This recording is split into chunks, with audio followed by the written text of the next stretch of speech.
inilah momen yang sangat ditunggu oleh seluruh orang, seluruh umat di Indonesia.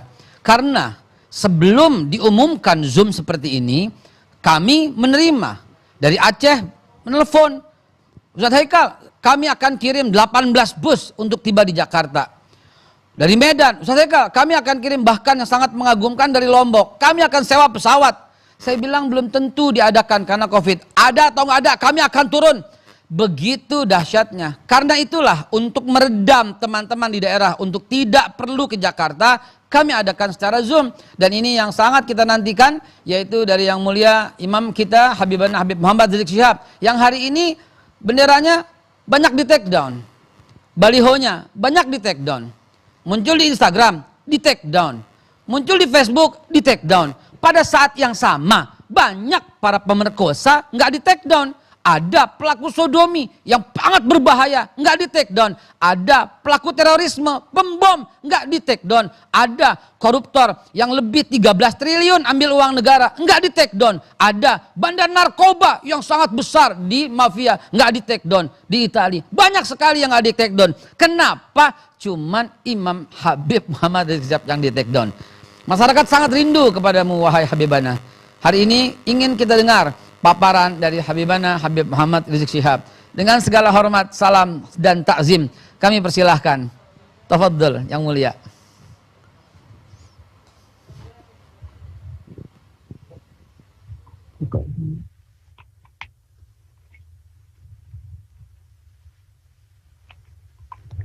Assalamualaikum warahmatullahi wabarakatuh.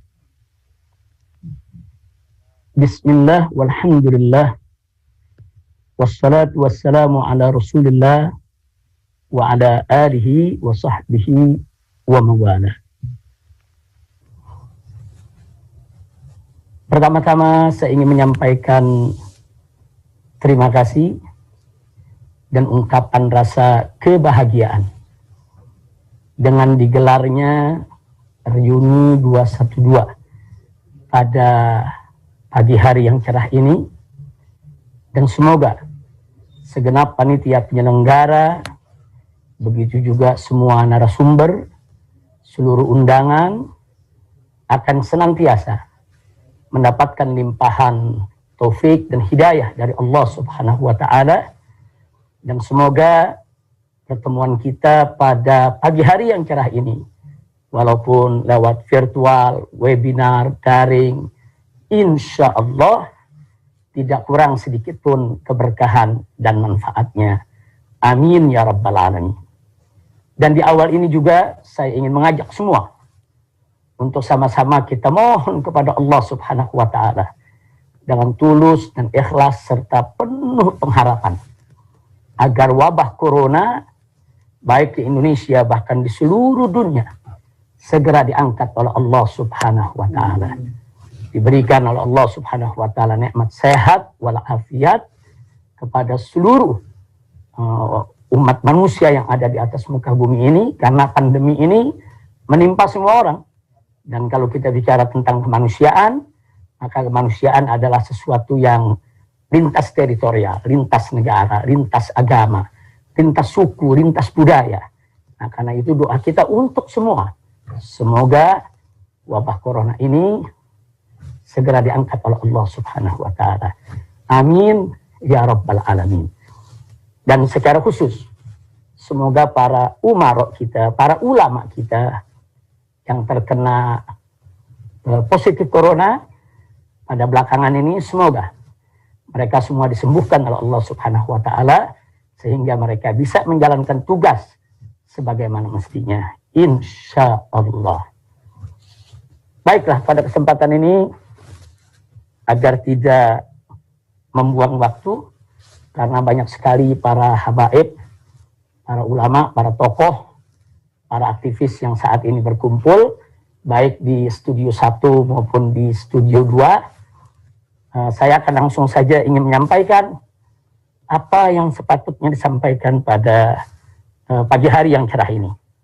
Dan saya ingin menyapa seluruh elemen bangsa, seluruh anggota masyarakat dimanapun Anda berada, dari Sabang sampai Merauke yang ada di dalam negeri ini, bahkan di luar negeri sana yang mengikuti daripada acara ini, saya ingin menyapa Anda semua dan ingin menyampaikan terima kasih serta apresiasi atas kepeduliannya, atas keikutsertaannya, kebersamaannya, yaitu dalam perjuangan kita semua untuk menggelorakan semangat spirit revolusi akhlak sebagai solusi untuk Indonesia yang bermartabat.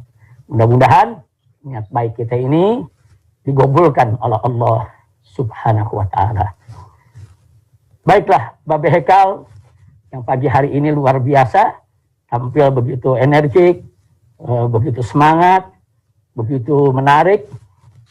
Terima kasih atas waktu yang diberikan dan luar biasa panduannya. Mudah-mudahan Babe Hekal dan lainnya senantiasa dalam lindungan Allah Subhanahu wa Ta'ala. Baik ya, Ikhwan, bicara tentang reuni 212, tentu setidaknya kita akan kembali kepada kenangan di mana dulu kita pernah secara bersama-sama, yaitu melaksanakan aksi 212 pada tahun 2016. Nah, yang ingin saya ingatkan bahwa dalam aksi 212 di tahun 2016 di sana ada spirit ukhuwah, spirit persaudaraan. Nah, persaudaraan yang saya maksud di sini adalah baik itu persaudaraan dalam istilah ukhuwah basyariyah, ukhuwah insaniyah, yaitu persaudaraan kemanusiaan. Karena sebagaimana yang Nabi alaihi salatu wassalam pernah mengatakan, kullukum min Adam wa Adam min turab. Kamu sekalian umat manusia ini berasal dari Nabi Adam alaihi salam. Wa Adam min turab, dan Nabi Adam alaihi salam diciptakan oleh Allah Subhanahu wa Ta'ala dari tanah liat.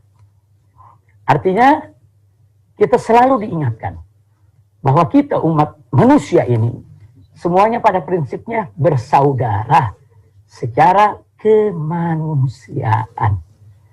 Nah, kita bersaudara secara kemanusiaan karena memang kita semua berasal dari Nabi Adam alaihissalam. Dan Nabi ingatkan Nabi Adam itu diciptakan Allah dari turab, dari tanah. Artinya di antara sesama umat manusia ini kita harus tanggalkan pakaian kesombongan, keangkuhan, ketakaburan.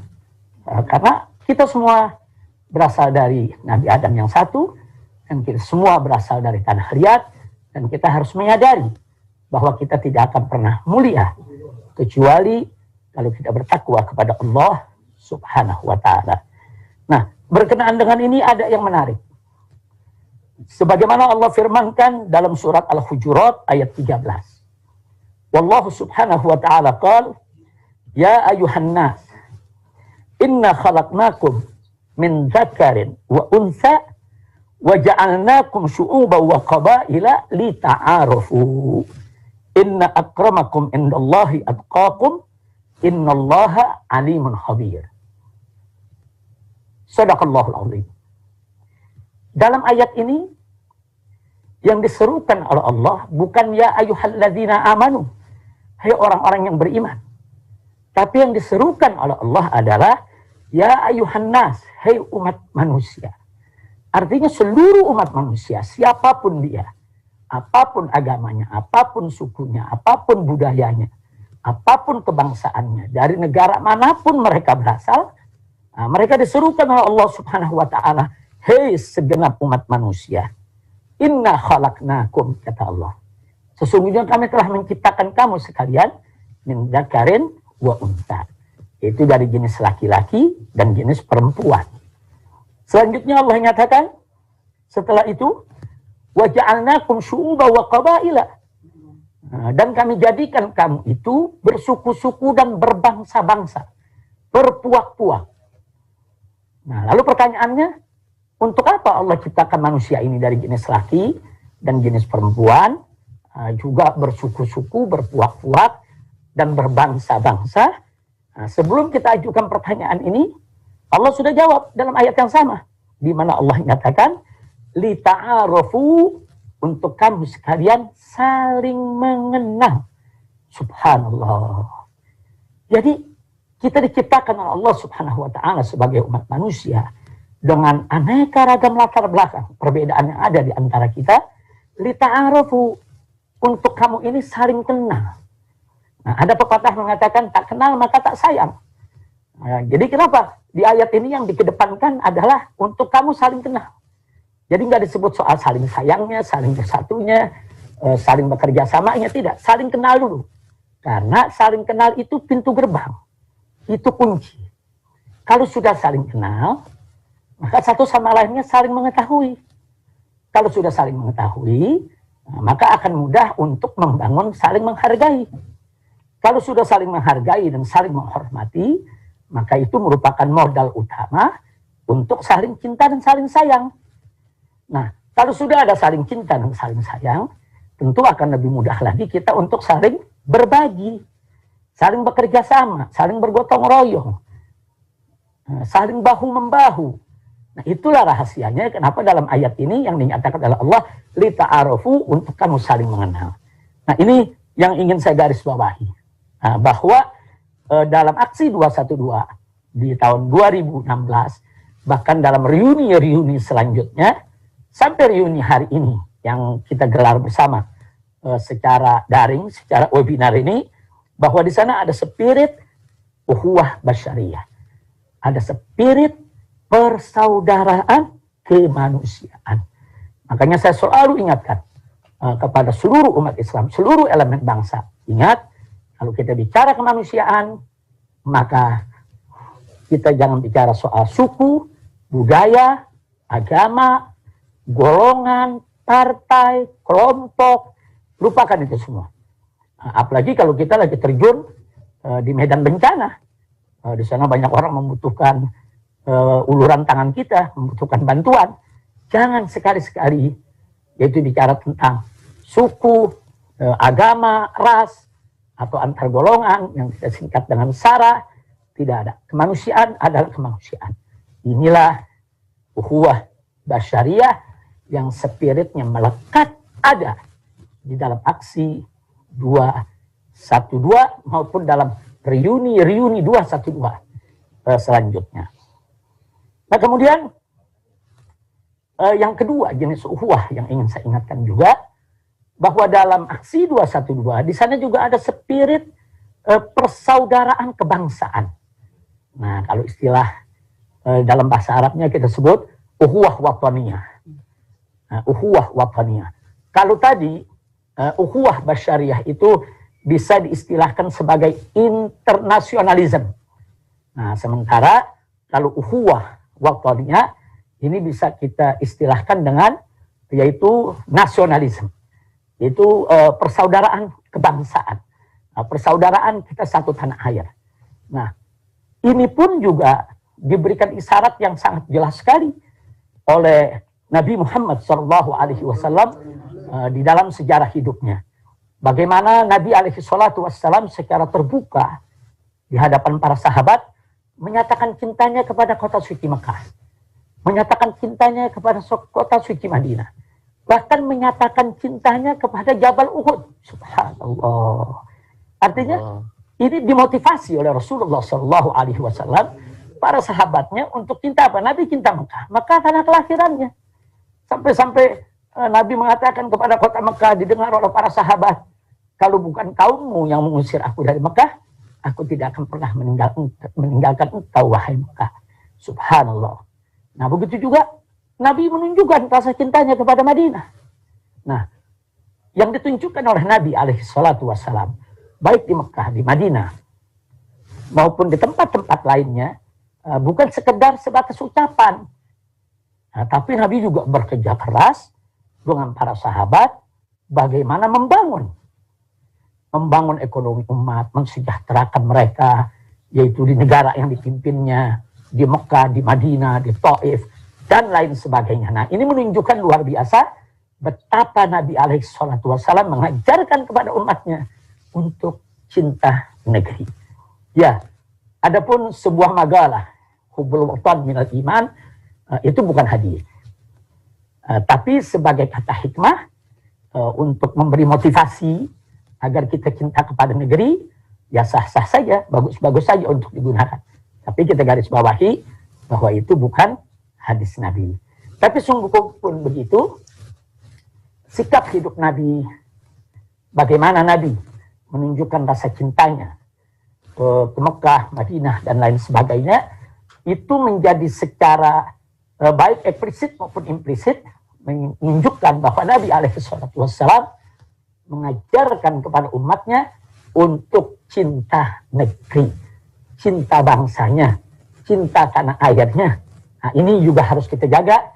Inilah yang kita sebut dengan istilah ukhuwah wataniyah. Nah baiklah, sekarang yang ketiga. Selain ukhuwah basyariyah, yang tadi kita sebut dengan istilah internasionalisme, dan selain ukhuwah wataniyah, yang tadi kita sebut dengan nasionalisme, kebangsaan, ada satu lagi jenis ukhuwah. Nah, ukhuwah yang ketiga ini sangat spesifik, sangat khusus, sangat istimewa, karena dimensinya bukan dimensi hanya dunia, tapi dimensi dunia dan akhirat. Nah, ukhuwah apa? Ukhuwah Islamiyah. Jadi ukhuwah Islamiyah ini adalah satu persaudaraan yang diikat dengan akidah, diikat dengan syariat, diikat dengan keagamaan. Dan ini dimensinya bukan hanya sebatas dunia, tapi dimensi ini dimensi dunia dan akhirat.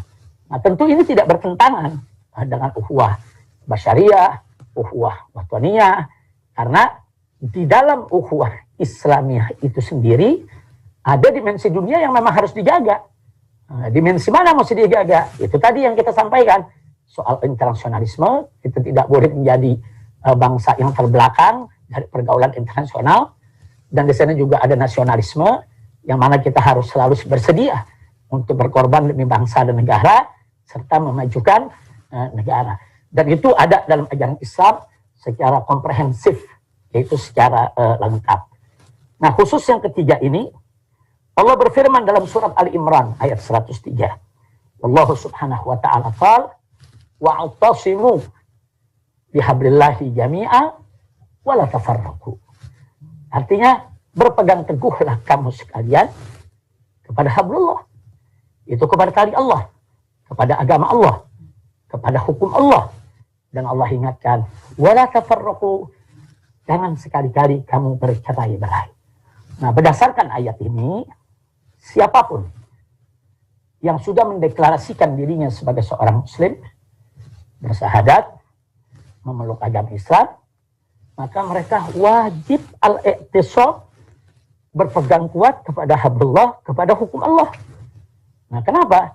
Karena hukum Allah yang diturunkan oleh Allah Subhanahu wa ta'ala itu merupakan way of life. Itu merupakan jalan hidup. Jalan hidup dari dunia menuju akhirat.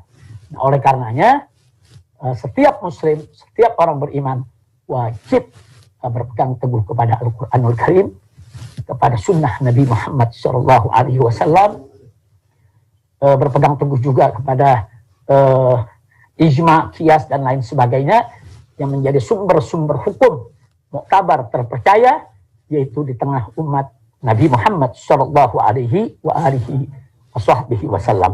Dan haram mereka berpecah belah. Jadi wala tafarraqu, kata Allah Subhanahu wa taala. Enggak boleh berpecah belah. Maka itu orang-orang beriman wajib bersatu. Tapi bukan sembarang bersatu. Bersatu dalam iman, bersatu dalam Islam, bersatu dalam akhlak, bersatu dalam kebajikan, bersatu dalam kebersamaan, bersatu dalam taat, bersatu dalam takwa. Jadi bukan bersatu dalam korupsi, bukan bersatu dalam kezaliman, bukan bersatu dalam dusta, bukan bersatu dalam kemunkaran dan kemaksiatan. Jadi bersatu yaitu di dalam iman dan takwa kepada Allah Subhanahu wa ta'ala. Nah, inilah ahiba'il kiram, bagian pertama dari pertemuan kita, yaitu pada pagi hari ini, yang ingin saya sampaikan. Sekali lagi saya garis bawahi bahwa dalam aksi 212 di tahun 2016 ada spirit ukhuwah basyariah, internasionalisme. Karena memang yang hadir saat itu bukan dari Indonesia saja, hampir dari seluruh dunia ikut hadir. Kemudian yang kedua adalah ada spirit uhuwah wataniyah, nasionalisme. Nah, karena saat itu yang hadir dari hampir semua suku, apapun agamanya, mereka datang untuk bersama-sama bagaimana menuntut penegakan keadilan. Dan yang ketiga, di sana secara spesifik ada ukhuwah Islamiyah yang luar biasa. Nah, mudah-mudahan saya harap spirit dari 3 jenis ukhuwah ini akan selalu ada di dalam setiap gerakan yang memiliki ruh daripada 212, baik hari ini maupun yang akan datang, insya Allah. Nah, selanjutnya di bagian kedua. Di bagian kedua yang ingin saya ingatkan di sini adalah yaitu tentang akhlak Nabi alaihi salatu wassalam dan misi kenabian yang dibawa oleh Rasulullah sallallahu alaihi wasallam. Di dalam Al-Qur'anul Karim surat Al-Qalam ayat 4, Allah Subhanahu wa taala yang Maha tahu tentang segala sesuatu memberikan kesaksian ilahi yang amat suci dan maha tinggi tentang akhlak Nabi. Di mana Allah Subhanahu wa taala menyatakan kepada Nabi alaihi salatu wassalam, "Wa innaka la'ala khuluqin 'adzim." Sesungguhnya engkau, wahai Nabi, wahai Rasul, wahai Muhammad sallallahu alaihi wasallam, la'ala khuluqin 'adzim, berbudi pekerti yang sangat agung. Nah, ini bukan sembarang kesaksian. Ini kesaksiannya datang dari satu zat yang maha tahu tentang apa yang dilakukan oleh Nabi di depan umatnya, apa yang dilakukan oleh Nabi di belakang umatnya, bahkan apa yang terlintas di benak Nabi alaihi salatu wassalam. Nah, zat yang maha tahu itulah Allah Subhanahu wa ta'ala yang memberikan kesaksian yang maha tinggi bahwa Nabi memiliki akhlak yang sangat azim. Subhanallah. Subhanallah. Nah, jadi artinya di sini bahwa memang Nabi diutus oleh Allah Subhanahu wa taala sebagai seorang manusia yang bukan sembarang manusia, tapi manusia yang memiliki akhlak yang sedemikian sempurna, bahkan paripurna. Sampai-sampai para ulama pernah menyatakan saking sempurnanya akhlak Nabi alaihi salatu wassalam, tidak cukup kita bicara hanya dalam suatu diskusi 1 jam, bahkan sehari, bahkan seminggu, bahkan 1 tahun sekalipun, bahkan seumur hidup kita sekalipun ingin membahas secara sempurna daripada kemuliaan akhlak Nabi, saking sempurnanya tidak akan pernah tuntas. Jadi ini betul-betul samudra akhlak. Nah, samudra akhlak, lautan akhlak yang begitu luas yang dibawa oleh Nabi alaihi salatu wassalam. Nah, oleh karenanya yang ingin saya garis bawahi, Nabi yang diciptakan oleh Allah dengan akhlak yang begitu sempurna itu sudah sangat tepat sesuai dengan misi kenabian yang dibawa oleh beliau. Sebagaimana diriwayatkan oleh Al-Imam Al-Baihaqi dalam kitab As-Sunan Al-Kubra, disebutkan juga oleh Al-Imam Al-Bazzar dan Al-Imam Al-Ghazali dalam musnad mereka, bahwa Nabi pernah mengatakan alaihi salatu wassalam pada suatu kesempatan di mana beliau katakan, innama bu'ithu liutammima makarimul akhlak. Sesungguhnya aku ini diutus hanya, innama dalam bahasa Arab itu lil hasr, ada min adawatil hasr, biasa digunakan untuk pembatasan. Jadi artinya bukan sekadar sesungguhnya, tapi juga sesungguhnya hanya, ada penekanan, ada pembatasan. Jadi innama bu'ithu liutammima makarimul akhlak. Sesungguhnya aku ini diutus hanya untuk menyempurnakan kemuliaan akhlak. Subhanallah. Ini satu misi kenabian yang luar biasa, misi penyempurnaan akhlak. Subhanallah, subhanallah.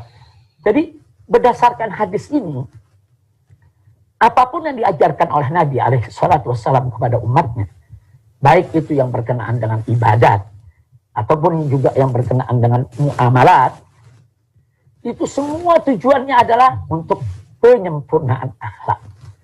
Nah, dengan kata lain, kenapa kita sholat 5 waktu sehari semalam? Supaya akhlak kita mulia. Kenapa kita puasa setiap bulan Ramadan? Supaya akhlak kita mulia. Kenapa kita mesti bayar zakat? Nah, diberikan kepada yang berhak. Supaya akhlak kita mulia. Nah, kenapa kita tidak boleh berzina, menenggak minuman keras, tidak boleh berjudi, tidak boleh menipu, tidak boleh korupsi, dan lain sebagainya dari sejenis kemungkaran? Supaya akhlak kita mulia. Subhanallah. Jadi memang Islam ini agama akhlak.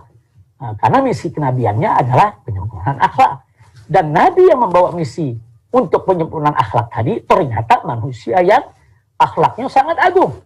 Nah, inilah sekedar kita perlu mengenal tentang misi akhlak yang dibawa oleh Nabi SAW. Makanya kalau kita harus jujur, dan memang wajib jujur, kalau kita ingin katakan sekarang tentang revolusi akhlak, sebetulnya bapak revolusi akhlak dunia, bapak revolusi akhlak dunia tidak lain dan tidak bukan Nabi Muhammad SAW. Nah, karena beliau diutus oleh Allah Subhanahu Wa Taala untuk apa? Untuk mengajak umat manusia minadz zulumati ilan nur, dari kegelapan kepada cahaya yang terang benderang. Jadi membawa umat manusia di dunia di zaman jahiliyah dulu dari zulumat, dari kegelapan ilan nur kepada cahaya, itu langkah revolusi yang luar biasa. Itu langkah revolusi, terobosan revolusi yang maha dahsyat luar biasa. Nah, karena yang dibawa oleh Nabi ini bukan hanya satu lokal se-Jakarta atau se-Pulau Jawa atau se-Indonesia, tapi dunia yang saat itu dipenuhi dengan alam jahiliyah, dipenuhi dengan alam zulumat. Jadi sekali lagi saya mau katakan di sini bahwa bapak revolusi dunia yang sebenarnya adalah Sayyiduna Muhammad sallallahu alaihi wa alihi wa sahbihi wasallam.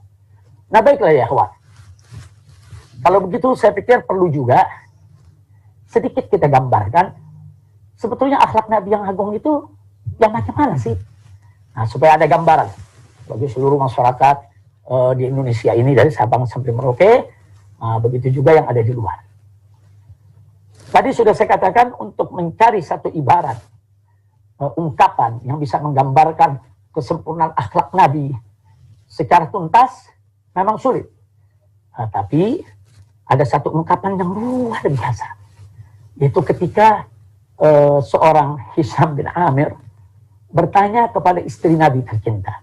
Itu bertanya kepada Sayyidatuna Aisyah radhiyallahu ta'ala anha. Beliau bertanya kepada Sayyidatuna Aisyah, "Ya Ummul Mukminin, wahai Ummul Mukminin, kaifa kana khuluqun Nabi sallallahu alaihi wasallam?" Sebetulnya bagaimana sih akhlak Nabi? Satu pertanyaan yang sederhana tapi mendalam. Satu pertanyaan yang kelihatannya sangat-sangat sederhana, simpel. Tapi isinya ini begitu mendalam dan jawabannya ini memang ditunggu oleh umat. Nah, lalu apa dijawab oleh Siti Aisyah? Siti Aisyah ini terkenal dengan pemahamannya tentang fikih, terkenal dengan keilmuannya, karena memang beliau langsung dididik oleh Nabi kita Muhammad sallallahu alaihi wasallam. Nah, Sayyidatuna Aisyah berhasil menjawab dengan satu ungkapan yang singkat tapi padat, yang ringkas tapi jelas. Jadi jawabannya sederhana tapi komprehensif. Subhanallah. Apa dijawab oleh Sayyidatuna Aisyah radhiyallahu taala anha? Beliau menjawab, kana khuluquhul Quran. Jadi akhlak Nabi itu adalah Al-Quran. Itu aja dijawab oleh Siti Aisyah. Subhanallah, walhamdulillah, wala ilaha illallah, wallahu akbar. Betapa cerdasnya Sayyidatuna Aisyah radhiyallahu taala anha di dalam memilih kata. Nah, sekarang jawaban ini kita katakan maha dahsyat. Kenapa? Karena dengan ungkapan yang begitu singkat tadi, Sayyidatuna Aisyah radhiyallahu taala anha menginformasikan kepada kita bahwa akhlak Nabi itu sebenarnya adalah implementasi daripada isi kandungan Al-Quran. Jadi akhlak Nabi itu adalah penjabaran, pengejawantahan, pengamalan, pewujudan dari isi kandungan Al-Quran. Kemana Al-Quran itu membimbing, kesanalah Nabi kita beramal. Bagaimana Al-Quran itu menuntun, begitulah akhlak Nabi alaihi salatu wassalam. Subhanallah. Jadi siapa yang mau tahu akhlak Nabi, ya baca Al-Quran. Pahami Al-Quran, pelajari Al-Quran, amalkan isi kandungan Al-Quranul Karim. Nah sekarang mari kita lihat. Al-Quranul Karim mewajibkan sholat, puasa, zakat, dan aneka ragam kewajiban. Nah demi Allah, tidak ada satupun kewajiban yang ditinggalkan oleh Nabi alaihi salatu wassalam. Subhanallah. Al-Quranul Karim mengharamkan aneka ragam kemungkaran, aneka ragam kemaksiatan. Subhanallah, demi Allah, jangankan Nabi berbuat maksiat seumur hidupnya, terlintas di benaknya untuk berbuat maksiat tidak pernah terjadi pada diri Nabi kita alaihi salatu wassalam. Subhanallah.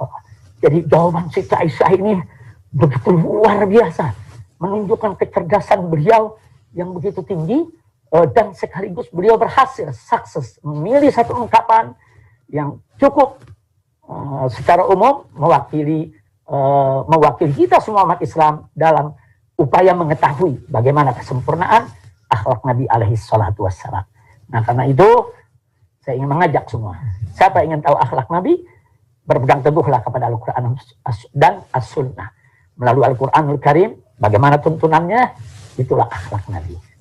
Nah, lalu bagaimana pengajuan tahannya? Dalam ibadat, muamalat sehari-hari, kita buka hadis Nabi alaihi salatu wassalam. Karena hadis itu adalah penjelas daripada isi kandungan Al-Quranul Karim. Nah itu yang ingin saya ingatkan.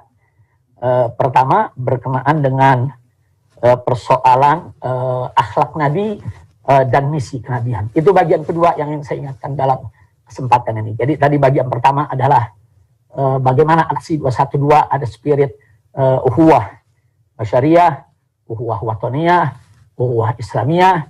Di bagian kedua yaitu tentang akhlak Nabi Shallallahu Alaihi Wasallam dan misi kenabian.